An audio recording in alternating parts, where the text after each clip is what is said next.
Welcome back. I'm with Bill Prokop, the city manager of the city of Beaufort, and I have to say a very good one, who seems to be on top of everything.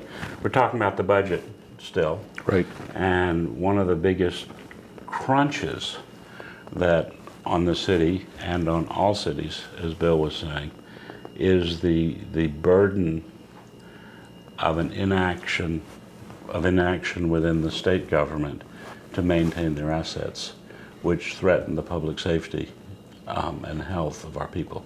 You were talking about. Absolutely. This morning's news that I saw on television, South Carolina, I believe, was number 6 of having the worst road and infrastructure conditions in the country. That our roads and infrastructure are so bad that we're, as I said, I believe it was number 6, it might have been number 5. That's not a good record to be on. No. We've got to start to, as I said, it's not just Beaufort, but it's a problem. And if we want to create economic development, we've got to have the infrastructure. Everybody, and it's the great thing of saying, okay, we're going to get the ports, whether they're Savannah, expanding Charleston, or Jasper County. If we don't have the infrastructure for when those ships unload and the trucks start rolling, our infrastructure is not just going to be in trouble, it's going to crumble. And we've got to start facing those issues statewide. One of the things I didn't say for those out there who don't think about this the way we do is that the state has capped our property tax. Correct. So even if we wanted to, even if the public was willing to pay a little more to get a little more, we can't do that. Right. The second thing is that they put a burden on businesses, renters, and second homes when they throw more percentage, a larger percentage of the cost of funding education to houses people don't live in full-time, to businesses, and to renters, because the costs are passed on through the property owner. And you know, it's a growing problem. When I left the legislature, they were just about ready to do the first penny sales tax in Beaufort County, and it was to widen Highway 170. And a lot of people were not happy with me because I opposed it. I wasn't opposed to widening Highway 170, but what I was opposed to is to the state that brags upon its tourism and the importance of tourism in the industry won't make the infrastructure investment that we need for tourism that they might make if they're building a factory in another county. And I said at the time, I said, if we pass this penny sales tax, if we start building state roads for the state, the burden is going to fall on us more and more and more.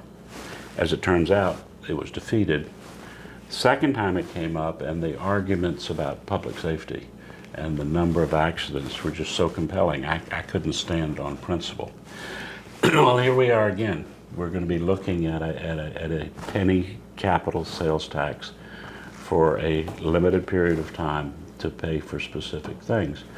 But most of the things we're paying for are paving roads on Hilton Head that aren't paved, paving roads all over Beaufort County that aren't paved, bridge study about the future of the bridge to Hilton Head that brings in a gazillion dollars. Infrastructure projects. Infrastructure, it's all infrastructure. Now some of it, like the waterfront park extension, would normally be our responsibility. Right. The parking garage would be ours, but there used to be federal grants for these things as well. I mean, that's how the waterfront park was originally largely funded. But we do have a penny sales tax coming up, and it's a question about whether the people really understand that it's generally about public safety, quality of life issues. Should we be paying for them? I wish we weren't. Do we want our community to grow and prosper, to have our streets cleaner, to have a bigger, better waterfront park, which is certainly the attraction of the region that serves everybody? Yes. Do we want to finally bite the bullet and deal with a parking problem that's been with us since the 1930s? We do. I guess it's a question of how we sell it, how we explain it to the public. But if they're not looking at our budget, Right. I'm a little worried that they won't give us the time. And it's the same in the penny sales tax. I think almost 10%, 12 million or thereabouts for the sheriff for updating our communications equipment. And if we don't pass the penny tax, that's going to be a burden on all of us as taxpayers because it has to be upgraded. So it's important that there be that balance. And I think in the future, the county has to definitely start to look at the local option sales tax so that Wow. we have some flexibility because, as you mentioned, our hands are tied by the state of what we can do with taxing revenue. Right. So it's all very, very important. And the same thing, you mentioned it, that with the new taxes that are just been passed by both the school and the county, businesses' taxes now are going to increase. And again, we're trying to get economic development going, and we're taxing the businesses that are going to create the jobs that help the economy. So we're constantly creating a disincentive to do Exactly. what we want. Well, Yeah.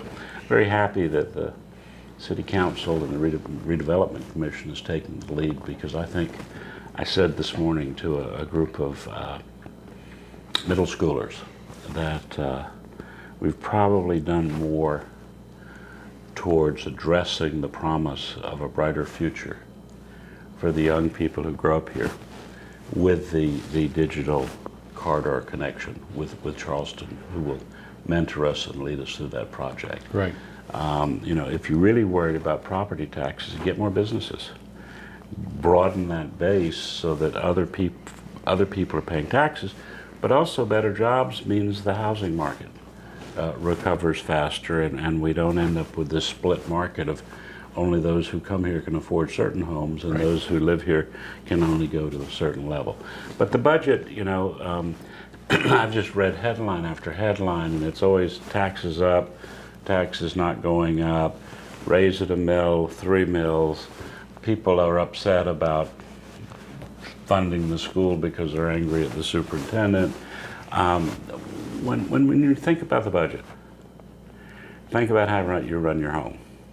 I know that's an oversimplification, but you got a certain amount of money, you've got a certain amount of obligations, and hopefully there's a difference that you have a little more money than you have obligations. Correct. So that you can grow and you can do that you can add on to your home, you can put more money into fixing things. But I think unless you've worked in a number of states, have a magical answer. I don't have, and I think the other thing the public has a hard time understanding is the fact is that our hands are further tied with funds that we have. We cannot just basically most of our operations, I'll say 80, 90%, come out of our general fund where our taxes go on our business license. But yes, we have money put away for our land fund. We have money for our redevelopment. But we can't just take money out of those because those are special dedicated funds just for that purpose. A lot of people said, well, how come we're taking in and purchasing Siegel and some of these? Well, that's out of a completely different fund. And the same with Boundary Street project. People still think we're hitting the taxpayer for that cost. That's grant money, impact fees, as well as TIF $2. And the last penny sales tax. And the last penny sales tax, so that the taxpayer isn't being hit. Right. And I think it's a perfect example, Boundary Street. That project's 11 years in the making. It wasn't something that just started yesterday or last year, and that it's a city council project. But it is going to be finished in 18 months, right? It's going to be finished by the end of 2017. Might be carryover if the weather's bad to finish the asphalting, but we're hoping not. And on budget and on time. Right now, we're on budget, we're on time, and we're keeping a good watch on it, and hopefully people will see a big improvement in that project come the end of July when the new intersections working and the new mass traffic light arms are up. Right. I think as soon as we begin to see some visible progress, we've spent $5 million, but it's all underground. That is correct. And so people don't really see it. In closing, I guess I would just remind the watchers that that they really ought to take a little more interest, because we are entrusted as city government with your dollars. Our goal is to first maintain your health and your safety. And then we have to take care of infrastructure, and then we have parks and all that. But remember, for every dollar that we collect every year in taxes, we can tell you, you can actually go online where we have through OpenGov. OpenGov on our in our website in the finance department. You can go in and see almost in a real-time basis what we're spending on everything from insurance and